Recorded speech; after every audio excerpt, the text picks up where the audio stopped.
2 মিনিটে জেনে নিন পশ্চিমবঙ্গ, ভারত ও বিশ্বের সেরা 10টি খবর এবং একটি টিপস। 4 এপ্রিলের পশ্চিমবঙ্গের খবর। মালদা ইস্যুতে মুখ্যমন্ত্রী মমতা ব্যানার্জির অভিযোগ আসল দোষীরা পালিয়ে গেছে, কিন্তু এনআইএ সাধারণ মানুষকে হয়রানি করছে। ভোটের আগে নতুন বিতর্ক, টিএমসি ভবানীপুরের আর ওকে সরানোর দাবি করেছে। অভিযোগ বিজেপি নেতা শুভেন্দু অধিকারীর সঙ্গে ঘনিষ্ঠতা। বামফ্রন্ট আইএসএফ জোটে ভাঙন দলদল করা টিএমসি নেতার প্রার্থী হওয়া নিয়ে মতবিরোধ। মালদা হোস্টেস কাণ্ডে তদন্ত শুরু, এনআইএ তদন্তে নেমেছে। ঘটনাটি রাজ্যের রাজনীতিতে বড় প্রভাব ফেলেছে। ভোট বিশ্লেষণ, এসআইআর, ভোটার ডিলিশন ও অ্যান্টি ইনকামবেন্সি এবার নির্বাচনের ফলাফলে বড় ভূমিকা রাখতে পারে। দেশ ও বিশ্বের খবর।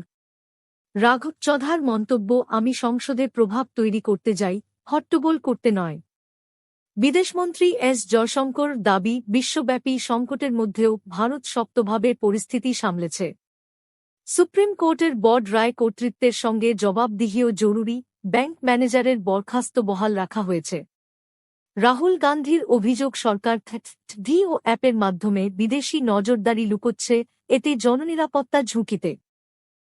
জম্মু কাশ্মীর বিধানসভায় উত্তেজনা, গান্দেরবল এনকাউন্টার নিয়ে হইচই, স্পিকার সময়সীমাবদ্ধ তদন্তের নির্দেশ দিয়েছেন। আজকের টিপস। মেয়েদের শিক্ষা কেন জরুরি? Disclaimer, this is for educational purposes only. সমাজের উন্নয়নের মূল চাবিকাঠি। অর্থনৈতিকভাবে স্বনির্ভর হতে সাহায্য করে। পরিবার ও সন্তানের ভবিষ্যৎ উন্নত করে। সামাজিক বৈষম্য কমায়। আজকের দিনে মেয়েদের শিক্ষা শুধু প্রয়োজন নয়, এটি একটি শক্তিশালী সমাজ গঠনের ভিত্তি। মন্তব্য, যা কিছু ঘটেছে তা সবই মৌলিক। আমাদের লক্ষ্য হল সবাই ব্যস্ত থাকুক, তাই মাত্র 2 মিনিট সময় নিয়ে আমাদের খবর দেখুন। প্রতিদিন নিয়মিত সময়ে নতুন টিপস সহ আপনি প্রতিদিন রবিবার ছাড়া রাত 7 থেকে 8 পর্যন্ত এই খবরটি পাবেন। যদি নতুন সদস্য আপনি এই খবর থেকে সন্তুষ্ট, তাহলে সাবস্ক্রাইব করুন, শেয়ার করুন এবং এই ভিডিওটি লাইক করুন। দেখার জন্য ধন্যবাদ।